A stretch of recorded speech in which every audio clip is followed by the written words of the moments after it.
Baik, saya ucapkan selamat siang untuk kita semua. Selamat siang. Dan selamat tahun baru. Selamat tahun baru. Ya. Ini minggu pertama di tahun baru. Harusnya semangatnya masih full. Amin. Amin. Tadi saat main musik, lihat AC yang satu masih belum nyala. Saya doa dalam hati, Tuhan, sebentar lagi saya khotbah. Kalau AC yang satu belum nyala ini mungkin banyak yang tidak konsentrasi. Tuhan jawab, menjelang maju ke depan, AC yang satu nyala. Luar biasa, haleluya, amin. Amin. Baik Bapak Ibu yang terkasih Tuhan, kita bersyukur. Kita gabung saja untuk remaja hari ini spesial. Jadi kita gabung biar yang ngajar juga remaja dengar firman Tuhan bersama dengan kita semua. Dan tahun baru, minggu pertama suasana baru.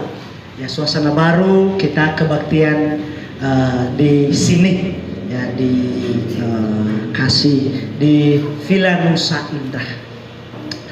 Bapak Ibu yang terkasih Tuhan, kita akan belajar firman Tuhan. Tadi kita bernyanyi, Tuhan sedang mendengar kita.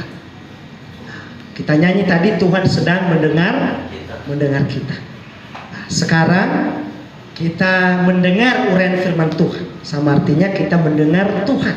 Hanya saja Tuhan tidak berfirman teriak dari sorga, melainkan Dia berfirman kepada kita itu melalui firman yang sudah diberikan kepada kita, yang sudah dituliskan oleh para nabi, para rasul, dan para penulis yang lain. Dan kita akan renungkan supaya kita memahami dengan benar, supaya jalan kita sesuai dengan kehendak Tuhan. Dan hari ini saya mau mengajak kita untuk membuka kitab kita dalam kitab Ezra. Dalam kitab Ezra pasal yang ke-7.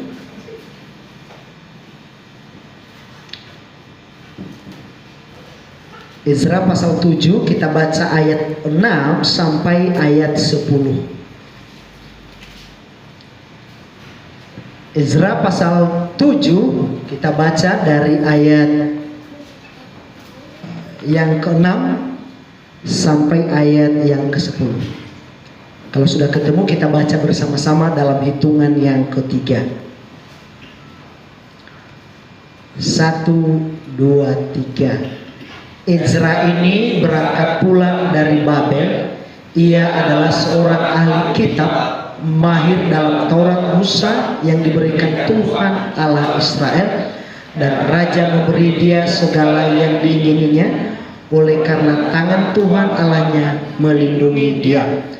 Juga berangkat pulang ke Yerusalem beberapa rombongan orang Israel dan imam, orang Lewi, penyanyi, penunggu pintu gerbang, dan budak di bait Allah pada tahun ke-7 zaman Raja Artasasta. Lalu tibalah ia di Yerusalem pada bulan kelima, yakni pada tahun ke-7 zaman Raja itu. Tepat pada tanggal 1 bulan pertama, ia memulai perjalanannya pulang dari Babel, dan tepat pada tanggal 1 bulan kelima, ia tiba di Yerusalem. Oleh karena tangan murah Allahnya, ia melindungi dia. Sebab Ezra telah bertekad untuk meneliti Taurat Tuhan dan melakukannya, serta mengajar ketetapan dan peraturan di antara orang Israel. Kita berdoa. Saya minta Bapak Dr. Frans Memah memimpin kita dalam doa.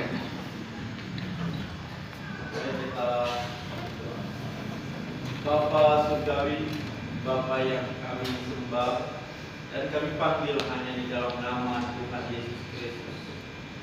Puji syukur kami naikkan menghadapan Tuhan pada kesempatan hari ini, di mana kami boleh berkumpul pertama kali hari Minggu dalam tahun 2024. Puji Tuhan kami semua sehat, kami jemaat kasih karunia mengucap syukur atas pertolongan dan campur tangan Tuhan di tengah-tengah kehidupan kami. Dan kami percaya kasih Tuhan senantiasa menjadi bagian dalam kehidupan kami.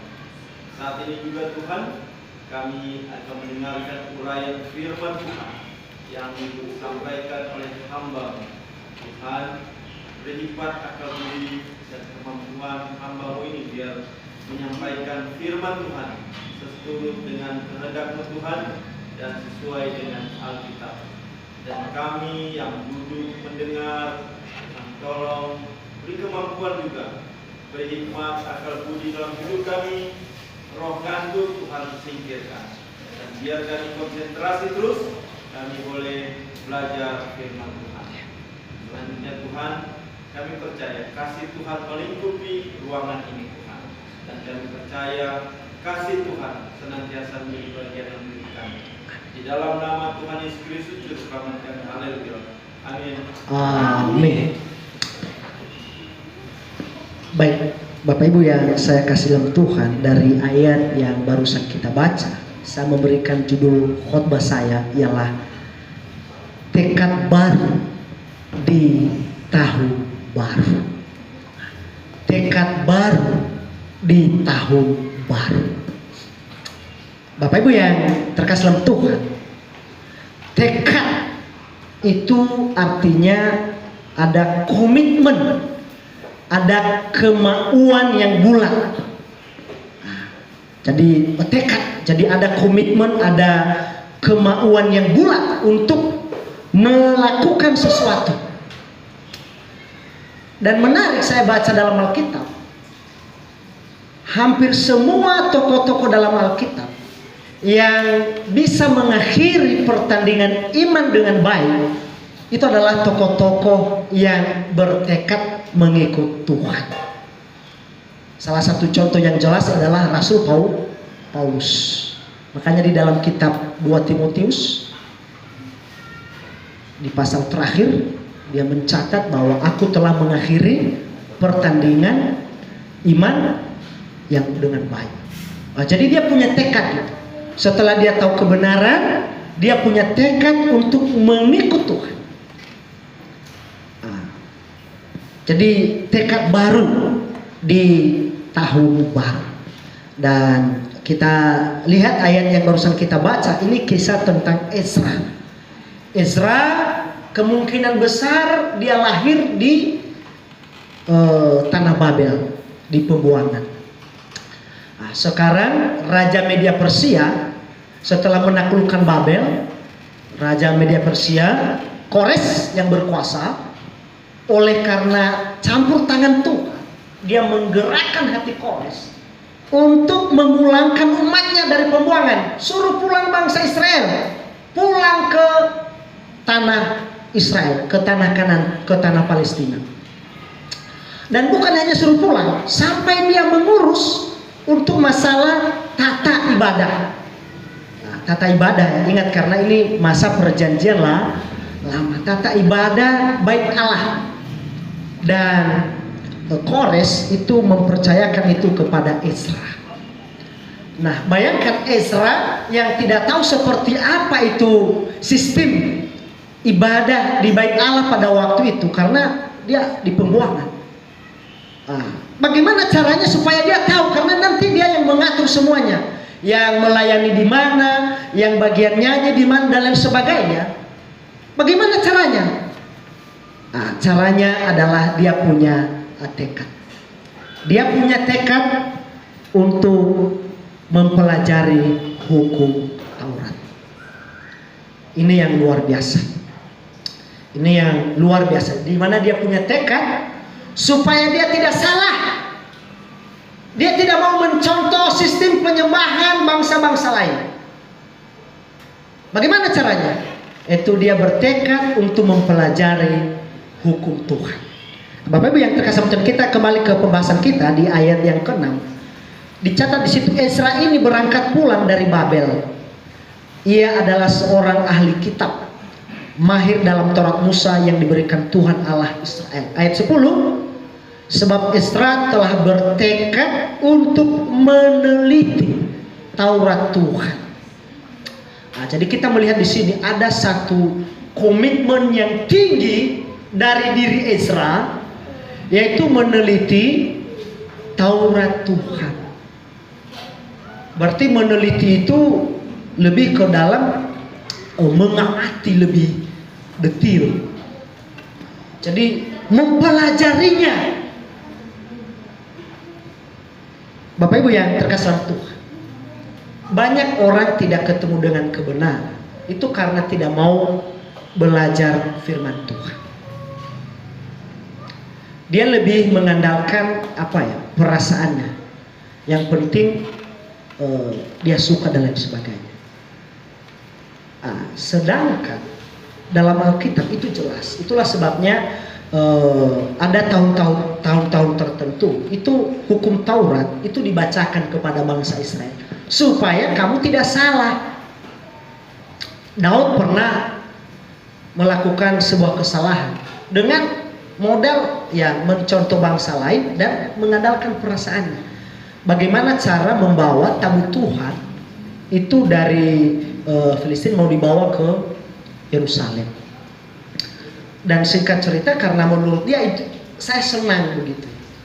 Dia senang, kemudian dia contoh bagaimana bangsa lain membawa benda-benda sakral mereka. Dia contoh dan Tuhan marah. Tetapi Ezra berbeda. Sebelum dia melakukan, dia bertekad untuk meneliti. Dia bertekad. Bapak Ibu yang terkasih dalam Tuhan, ini di awal tahun itu sangat bagus sekali. Saya melihat ada beberapa jemaat yang gabung di grup GBA. Apa itu GBA? Gerakan Baca Alkitab. Gerakan Baca Alkitab. Karena melalui kita membaca Alkitab, kita makin tahu apa kehendak Tuhan dalam hidup kita. Apa kehendak Tuhan dalam hidup kita. Bukan hanya modal melayani saja begitu. Bukan hanya karena kalau tidak tahu firman Tuhan, apa yang mau disampaikan. Makanya penting belajar, baca, supaya kita tahu. Jadi diteliti dengan baik. Dan Bapak Ibu yang terkasih Tuhan, jadi Ezra punya tekad yang sangat tinggi dalam meneliti Taurat Tuhan, dalam meneliti firman Tuhan, supaya dia tidak salah. Dan memang luar biasa. Akhirnya dia bisa mengatur semuanya itu. Bagaimana sistem penyembahan di dalam bait Allah itu yang sesuai dengan yang Tuhan mau. Bapak Ibu yang terkasih, jadi ada tekad yang tinggi. Nah demikian juga kalau kita lihat di dalam Kisah Para Rasul, ini ada satu kelompok orang Yahudi yang ada di Berea. Ini adalah kelompok Yahudi yang tidak hanya mengonsumsi penafsiran kelompok Yahudi saja begitu, tetapi mereka membuka diri untuk membanding-bandingkan. Kita lihat di dalam Kisah Para Rasul pasal 17 ayat yang ke-11. Dicatat di situ, orang-orang Yahudi di kota itu lebih baik hatinya daripada orang-orang Yahudi di Tesalonika, karena mereka menerima firman itu dengan segala kerelaan hati dan setiap hari mereka menyelidiki kitab suci untuk mengetahui apakah semuanya itu benar demikian. Ini orang Yahudi, kelompok Yahudi yang bagus ini. Jadi tidak terhasut dengan hoax yang dibangun oleh pemimpin-pemimpin agama pada waktu itu. Kenapa? Karena mereka menjelek-jelekan tentang ajaran yang dibawa oleh murid-murid Tuhan Yesus, yang dibawa oleh Paulus. Sehingga makanya di beberapa tempat Paulus dan teman-temannya sampai di situ masih belum mendengar penjelasan Paulus, mereka sudah marah duluan. Tetapi orang Yahudi di Berea ini berbeda. Justru mereka meneliti dulu gitu. Benar tidak apa yang mereka sampaikan? Atau justru iman mereka yang salah selama ini? Bapak Ibu yang terkasih dalam Tuhan, sama juga di zaman kita ada banyak sekali hal-hal yang sebenarnya kita imani yang sebenarnya tidak ada dasar yang kuat gitu sebenarnya. Kita tidak tahu nenek moyang kita dulu lakukan untuk apa, tetapi secara turun-temurun disampaikan secara lisan-lisan sehingga berubah gitu. Contoh, di beberapa tempat tertentu ada yang percaya gini, ketika waktu panen,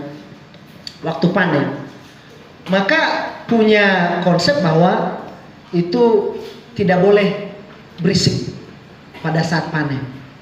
Nah, alasannya apa? Nanti isi panennya itu kosong katanya. Nah, biasanya kalau padi kan, ketika kerja sambil ngomong katanya, nanti isinya itu kosong.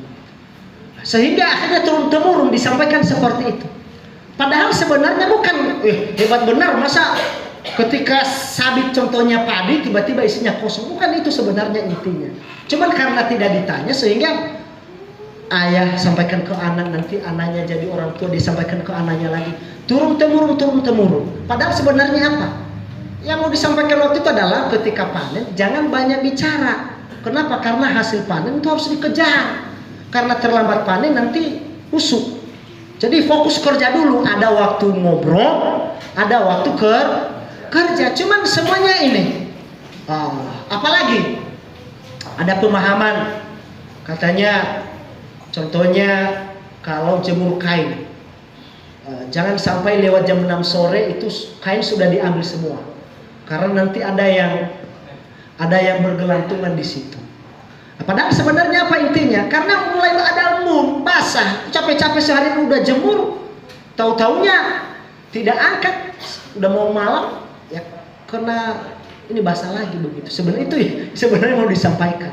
Apalagi, kalau udah sore jangan berdiri atau duduk di pintu, karena katanya si jahat mau lewat. Nanti kamu ada di jalan dia injak kamu gitu. Makanya katanya anak-anak pada sakit itu kalau seandainya. Padahal tidak seperti itu. Jadi diimani seperti itu tanpa ada penjelasan. Tanpa ada penjelasan apa gitu maksudnya sebenarnya. Kita kembali pembahasan kita bahwa orang-orang Yahudi di Berea itu berbeda. Mereka justru membandingkan apa yang diajarkan oleh Paulus. Kenapa dia berani meninggalkan posisinya sebagai Farisi, posisinya yang sangat bagus sekali. Kenapa dia berani melepaskan itu? Ada apa? Sehingga mereka mempelajari, mereka belajar, mereka meneliti, dan ternyata akhirnya mereka menemukan kebenaran. Bapak Ibu yang terkasih dalam Tuhan, sama juga jemaat mula-mula. Jemaat mula-mula itu adalah orang-orang yang bertekad belajar firman Tuhan. Coba kita baca di dalam Kisah Para Rasul. Dalam Kisah Para Rasul pasal yang ke-2 ayat 42. Kisah Para Rasul pasal 2 ayat 42 dicatat di situ, mereka bertekun dalam pengajaran rasul-rasul dan dalam persekutuan, dan mereka selalu berkumpul untuk memecahkan roti dan berdoa. Jadi mereka ada tekun begitu untuk belajar firman Tuhan. Untuk belajar firman. Makanya seimbang juga dengan kasih mereka kepada Tuhan. Kasih jemaat mula-mula pada masa itu luar biasa. Di zaman sekarang mungkin susah ketemulah seperti apa kasih jemaat mula-mula pada waktu itu. Ada tidak orang Kristen zaman sekarang itu berani menjual hartanya, semua hasil itu diserahkan kepada para rasul? Itu tidak ketemu, susah. Jangankan dulu bisa serahkan semuanya, bahkan 10% saja yang hak Tuhan saja itu terkadang ragu-ragu untuk kembalikan. Ada yang cerita katanya dari rumah udah bawa gitu, tapi dalam perjalanan sampai di gereja berubah pikiran. Tapi kalau jemaat mula-mula itu luar biasa. Mereka punya tekad dalam belajar firman Tuhan, akhirnya seimbang juga dengan kasih mereka kepada Tuhan. Mengapa? Karena mereka memahami firman Tuhan dengan baik. Nah, kita kembali ke pembahasan kita di dalam Ezra pasal 7 ayat 6 sampai ayat yang ke-10. Jadi supaya Ezra tidak melakukan kesalahan dalam mengatur semua sistem acara di dalam bait Allah, akhirnya dia punya tekad untuk mempelajarnya karena Tuhan sudah catat semua. Tuhan sudah catat. Sama juga di zaman kita. Semua sistem aturan di bagaimana berjemaat dengan benar itu sudah dicatat dalam perjanjian baru. Banyak yang masih belum mengerti betul ya. Jadi kadang-kadang perjanjian lama dicampur adukan dengan perjanjian baru sehingga sistemnya itu kacau balau. Sedangkan kalau memahami dengan benar, sistem penyembahan di perjanjian lama itu adalah sistem penyembahan secara simbolik, ritualistik dan jasmaniah. Nah, jadi simbolik, ritualistik dan jasmani. Makanya terikat dengan tempat. Harus di mana begitu. Terikat waktu, jam berapa. Makanya pada masa itu penyebutannya itu ibadah. Kenapa? Karena terikat dengan tempat, waktu dan bagaimana postur tubuh. Kalau berdoa angkat tangan. Begini. Kalau berdoa. Pokoknya banyak sekali aturan karena itu sistem ibadah simbolik. Sedangkan di perjanjian lama itu tidak. Di perjanjian baru tidak. Sejak kapan? Sejak Tuhan Yesus menyampaikan kepada perempuan Samaria di dalam Yohanes pasal 4 ayat yang ke-24 bahwa saatnya sudah tiba, dan sudah tiba penyembah-penyembahan yang benar, menyembah Allah dalam roh dan kebenaran. Jadi sistem penyembahan kita di perjanjian baru adalah penyembahan secara itu hakikat, kemudian rohaniah dan kebenaran.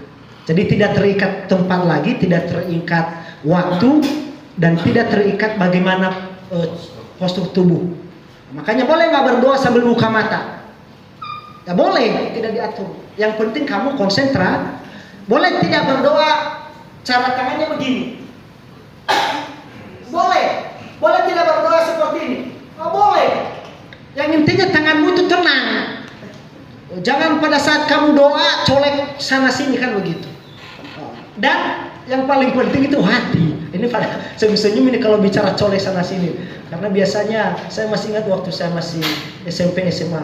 Pada waktu doa itu disitulah kesempatan karena kan guru tutup mata. Ini kesempatan gaduh dan lain sebagainya. Ini salah.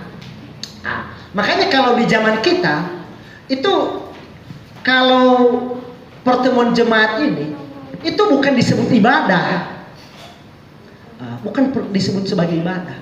Pak Gembala Suyanto sampai jelaskan berkali-kali sampai contohnya ada 1-2 jemaat disampaikan bahwa sudah dijelaskan dengan baik, tapi nanti maju ke depan. Saatnya kita ibadah. Waduh, udah dijelaskan berkali-kali. Saya maksud bagaimana cara jelasin lagi begitu. Kita bukan mencontoh kelompok lain begitu. Kita harus paham. Ibadah kita itu 24 jam. Ibadah kita itu 24 jam. Jadi pertemuan jemaat itu adalah salah satu kegiatan ibadah kita. Jadi bukan pada saat kebaktian, ini kita ibadah. Tidak kebaktian, tidak ibadah. No. Ini ada ketidakmengertian tentang perubahan sistem penyembahan di perjanjian lama ke penyembahan di perjanjian baru. Bapak Ibu yang terkasih, jadi itulah sebabnya kita perlu meneliti firman Tuhan. Jadi kalau kita lihat garis zaman itu di mana di tiap-tiap zaman tertentu itu sistem Tuhan berhubungan dengan manusia itu berbeda. Sebelum manusia jatuh dalam dosa, dari penciptaan sampai manusia jatuh dalam dosa, sistem Tuhan berhubungan dengan manusia itu berbeda. Manusia bisa langsung ini berbincang-bincang dengan Tuhan. Tapi setelah jatuh dalam dosa sampai hukum Taurat diturunkan itu juga berbeda. Kemudian dari hukum Taurat diturunkan sampai Yohanes tampil, itu sistemnya juga berbeda. Nah demikian juga dari Yohanes tampil sampai nanti rapture itu juga sistem yang berbeda. Nah kita hidup di masa Yohanes tampil sampai rapture. Maka aturan-aturan di zaman kita itu yang dicatat-catat oleh para rasul. Nah, makanya lagu-lagu kita itu lagu-lagu pilihan gitu, yang sesuai dengan sistem penyembahan kita. Makanya lagu-lagu contoh Ku Masuk ke Ruang Maha Kudus itu tidak cocok di zaman kita. Karena di zaman kita tidak memakai lagi sistem itu. Di zaman perjanjian lama iya, ada ruang maha kudus, ada ruang kudus, ada pelataran gitu. Dipisah, ada tempat duduk perempuan, ada tempat duduk laki-laki, ada ruang khusus para imam yang tidak boleh sembarangan itu orang masuk begitu ya. Kalau masuk mati. Nah, tapi di zaman perjanjian baru, setelah Tuhan Yesus mati di atas Golgota, tabir bait Allah terbelah. Apa tujuannya? Bahwa ruang kudus, ya ruang maha kudus itu sudah tidak ada lagi. Siapa saja bisa masuk menghadap Tuhan. Nah, kita kembali ke pembahasan kita. Ya, di mana Ezra punya komitmen untuk meneliti firman Tuhan supaya dia tidak salah. Supaya dia tidak salah. Sebenarnya kekristenan ini makin hari makin banyak salah. Itu karena banyak pemimpin-pemimpin kekristenan itu yang tidak mau belajar Alkitab. Ketika kita bicara kepada mereka untuk bicara Alkitab, selalu berkata bahwa kamu belajar dari manusia. Kalau saya belajar dari Tuhan, sampai ijazahnya saja dari surga. Dan yang menyedihkan adalah masih ada juga orang Kristen yang percaya gitu. Haleluya katanya, amin dan lain sebagainya. Ini kan tidak masuk akal. Justru Tuhan mau agar ini kita fokus pada kitab yang sudah Tuhan tuliskan kepada kita. Itu kita pelajari, kita baca. Kira-kira Bapak Ibu di tempat ini sudah pernah tidak baca Alkitab satu kali selesai? Ada tidak yang sudah pernah membaca satu kali? Wow, itu bagus sekali, satu kali. Wah, satu kali ya. Dari Kejadian sampai kitab Wahyu. Selesai begitu. Tapi jangan bangga dulu. Itu udah bagus, jangan bangga dulu. Di luar sana ada yang baca 10 kali. 10 kali. Dia punya komitmen sebelum dia dipanggil Tuhan. Minimal dia baca Alkitab sebanyak 10 kali. Ada lagi pakar teologi yang saya baca itu riwayatnya. Dia baca seberapa kali? 80 kali. Sebelum dia menulis buku itu 80 kali.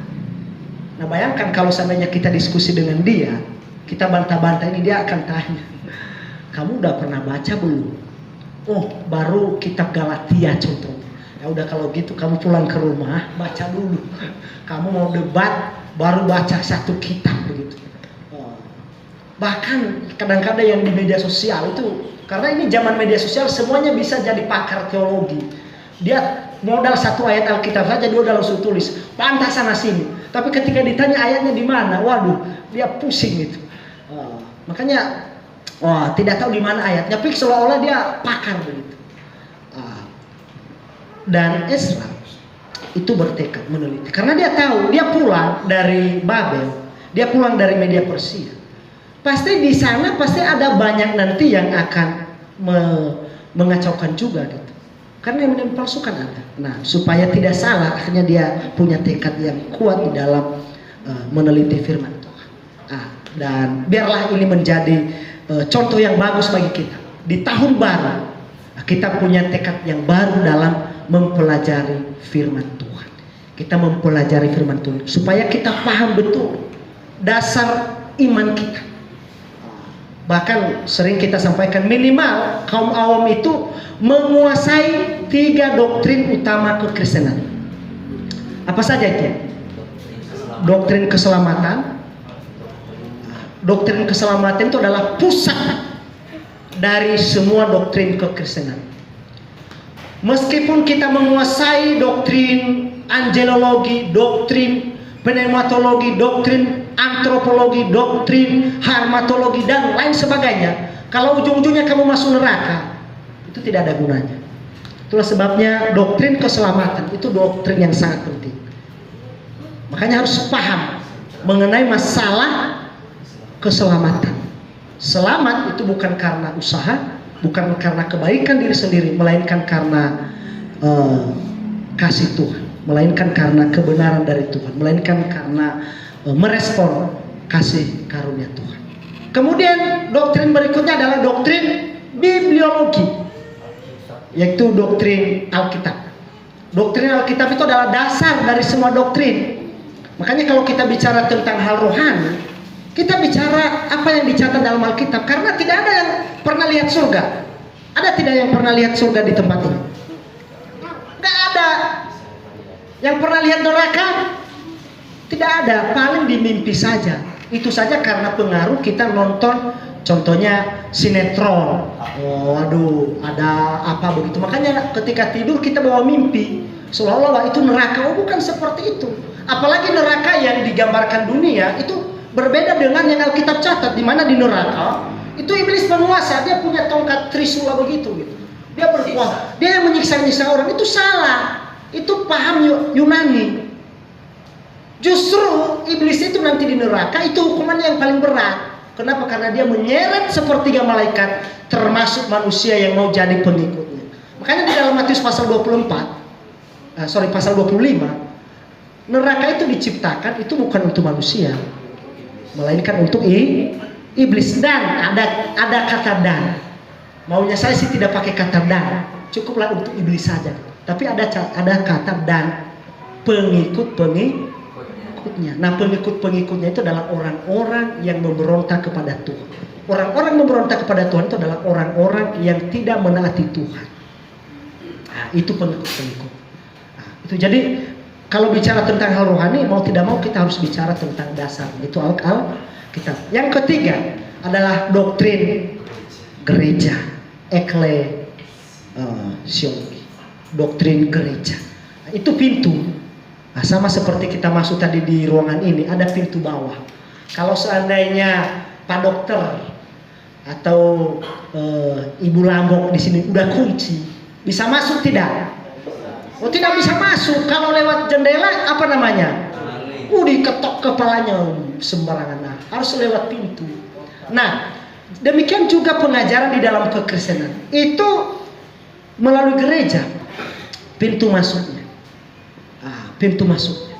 Mungkin Bapak Ibu bertanya, kenapa sih kita tidak nyanyikan lagu-lagu CCM di gereja kita? Kan itu lebih ada gairahnya katanya, karena bisa jingkrak dan sebagainya. Wow, ini banyak kelompok Kristen yang tidak mengantisipasi. Ingat, Lucifer itu pemain musik di surga. Bahkan di dalam Yeskiel pasal 28 itu tubuhnya itu didesain sebagai musik. Setiap dia gerak itu bunyi, itu musik. Nah, dan ini senjata yang dia pakai untuk merusak kekristenan. Dan kondisi kekristenan sekarang, dia sudah masuk di jantung kekristenan, seperti kuda Troya. Ingat ya kisah sejarah tentang Troya, bagaimana Yunani mengalahkan Troya. Tidak bisa kalahkan karena mereka punya tembok yang tinggi. Tidak bisa. Prajurit hebat dari Yunani nggak bisa masuk. Bagaimana caranya? Mereka buat kuda besar, kemudian pasukan Yunani mundur, pergi. Setelah pergi, pasukan Troya bersorak hore, luar biasa. Ternyata Yunani menyerah, kalah, mereka udah pergi.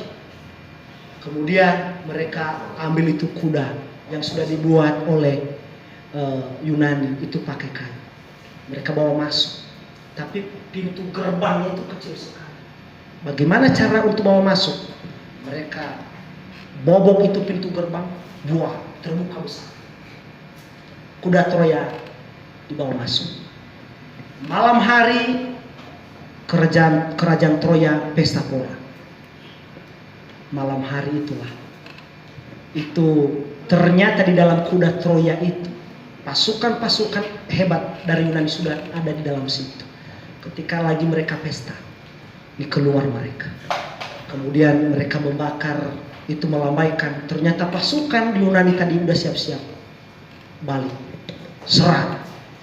Ketika terjadi keributan, jadi tidak tahu mana teman mana lawan, sehingga mereka saling serang. Karena kok tiba-tiba ada musuh di dalam, dari luar juga ada. Troya tumbang, hancur.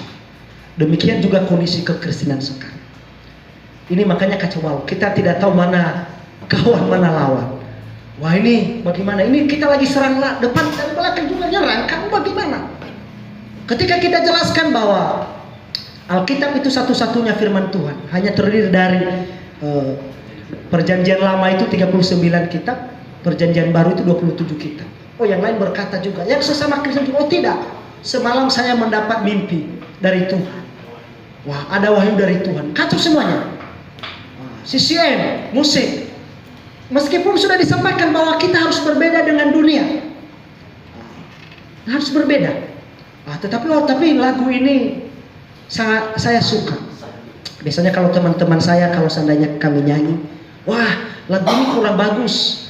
Kalau lagu ini, wah ini bagus. Saya tanya biasanya, lagu itu bagus tidak bagus itu menurut kamu atau menurut Tuhan? Kalau menurut kamu berarti kamu lagi memuaskan kedaginganmu. Tapi kalau menurut Tuhan, lagu yang dia suka, lagu seperti yang dinyanyikan oleh Tuhan Yesus menjelang dia masuk ke taman Getsemani. Lagu apa? Himne. Himne yang dia nyanyikan. Nah, itulah sebabnya kita komitmen lagu himne yang kita nyanyikan. Bapak Ibu yang terkasih dalam Tuhan. Nah, kita kembali ke pembahasan kita. Ada komitmen untuk meneliti firman, untuk belajar. Mari kita belajar terus. Karena tujuan kita itu adalah untuk menyenangkan hati Tuhan. Itu yang pertama. Yang kedua, di dalam Ezra pasal 7 tadi, ayat yang ke-10 di situ ada komitmen untuk melakukan. Ada komitmennya juga untuk melakukan firman Tuhan. Untuk melakukan firman Tuhan. Nah, sehingga firman Tuhan yang dia teliti, kemudian dia lakukan, itu menjadi sebuah pengaruh yang besar bagi orang lain, sehingga dia menjadi garam dan terang dunia. Nah, Bapak Ibu yang terkasih dalam Tuhan, kekristenan sekarang itu tidak menyinarkan, ya lebih banyak tidak menyinarkan tentang seperti apa Kristus, oleh karena mayoritas kekristenan itu tidak menggambarkan seperti apa kehidupan Kristus. Seperti apa kehidupan Kristus. Nah, contoh kalau kita ini ya, biasanya begini. Kalau ada biasanya adakan permainan ini kalau acara pemuda. Jadi contoh ada selembar kertas yang kita tulis, contohnya Petrus menjala ikan. Kemudian nanti ada satu yang maju tanpa ngomong mempraktekkan bagaimana menjala ikan. Nanti kelompoknya akan mendebat bahwa itu menjala ikan begitu. Ya, jadi seperti apa gerakan tangannya, itu kelompoknya itu bisa menangkap begitu.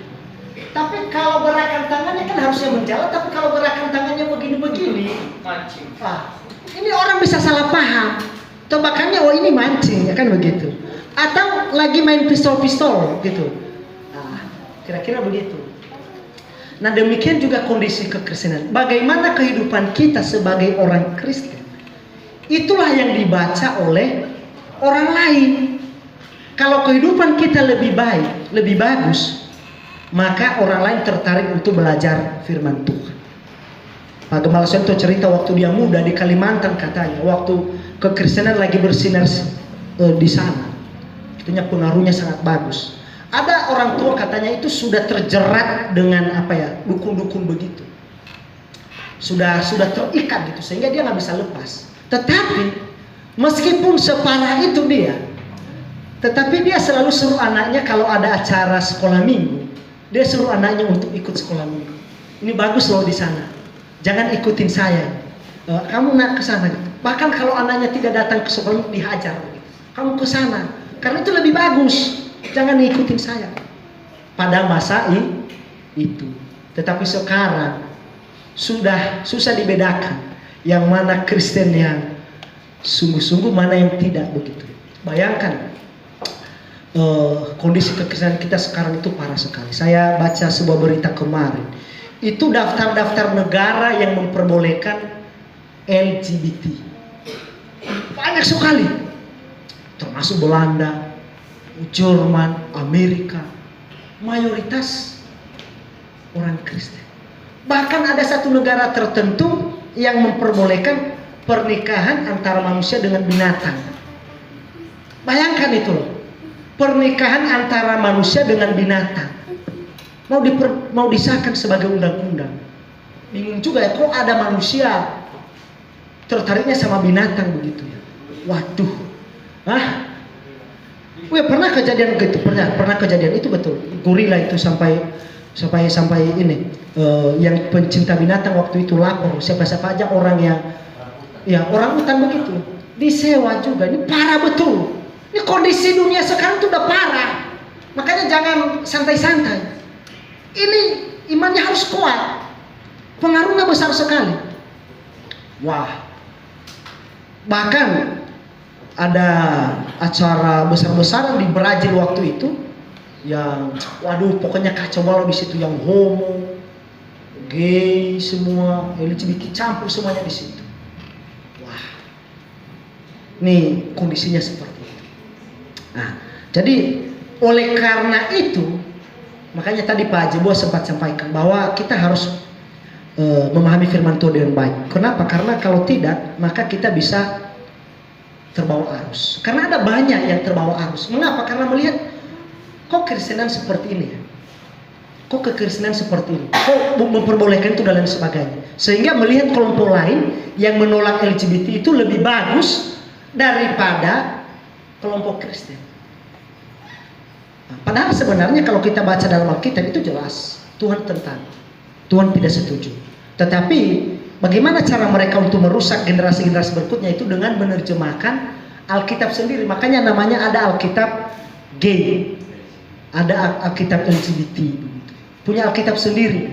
Bayangkan kalau di negara-negara maju ada yang tidak tahu dia itu laki apa perempuan. Karena ternyata punya definisi tertentu. Ada yang jenis kelaminnya laki tetapi gayanya perempuan, itu didefinisikan lagi. Betul. Ada yang jenis kelaminnya perempuan kemudian gayanya laki, itu didefinisikan lagi. Makanya pada bingung posisinya ini saja. Saya pikir waduh, jangan-jangan sampai nanti seperti posisi di Niniwe, sampai mereka tidak bisa bedakan mana tangan kiri, mana tangan kanan. Saking parahnya begitu. Tidak tahu membedakan tangan kanan dan tangan kiri. Mungkin yang satu bilang bahwa oh itu tangan kanan, ini tangan kanan.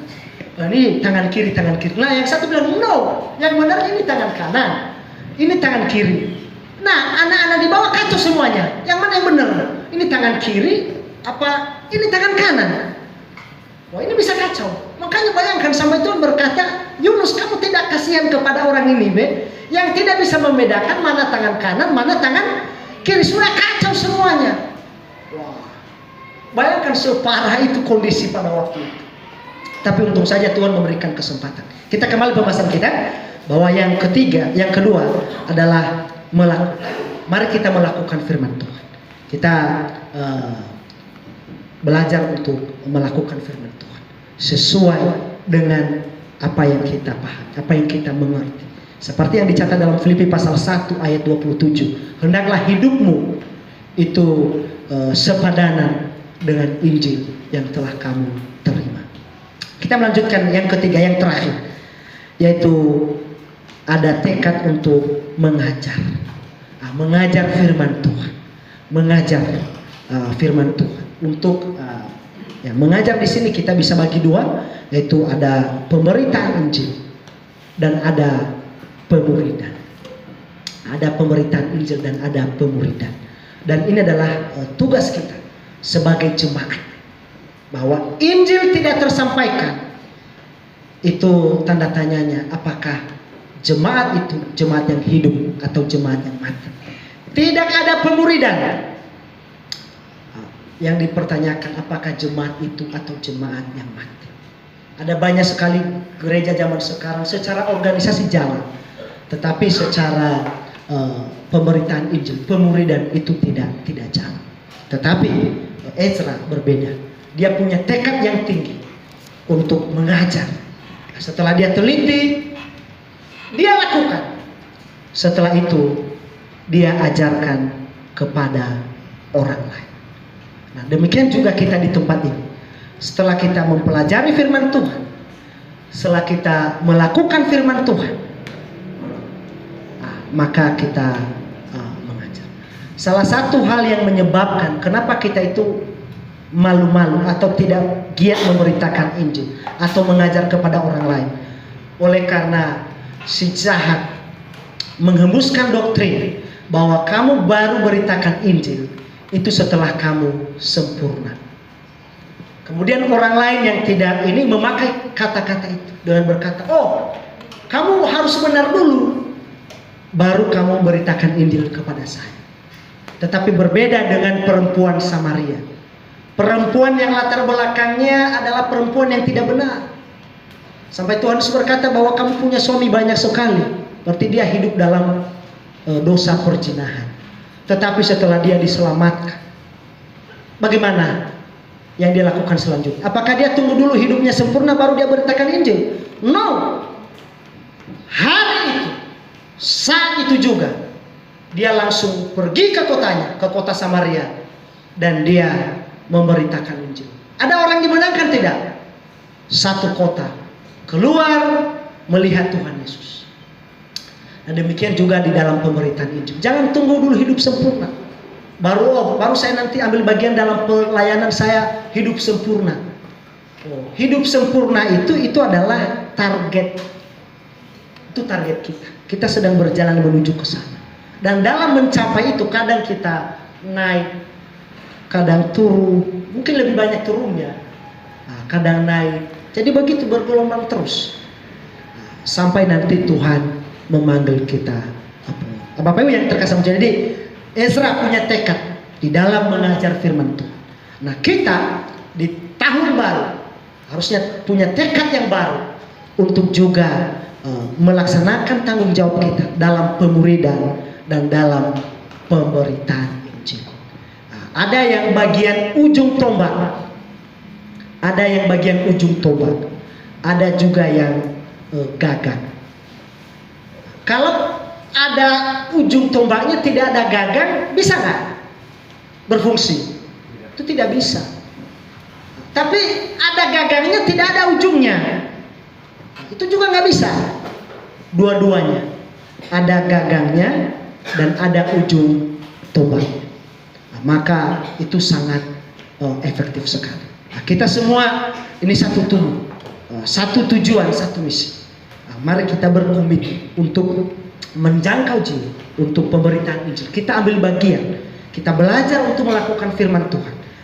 Kita bertekad di tahun baru kita harus lebih banyak ambil bagian dalam pekerjaan Tuhan. Bapak Ibu yang terkasih Tuhan, 3 poin yang sudah kita bahas tentang kitab Ezra pasal 7 ayat 6 sampai 10 tentang tekad Ezra di dalam mengatur sistem penyembahan di bait Allah, di mana ada tugas yang besar yang Tuhan percayakan dan dia punya tekad yang tinggi untuk meneliti, kemudian melakukan, kemudian mengajar.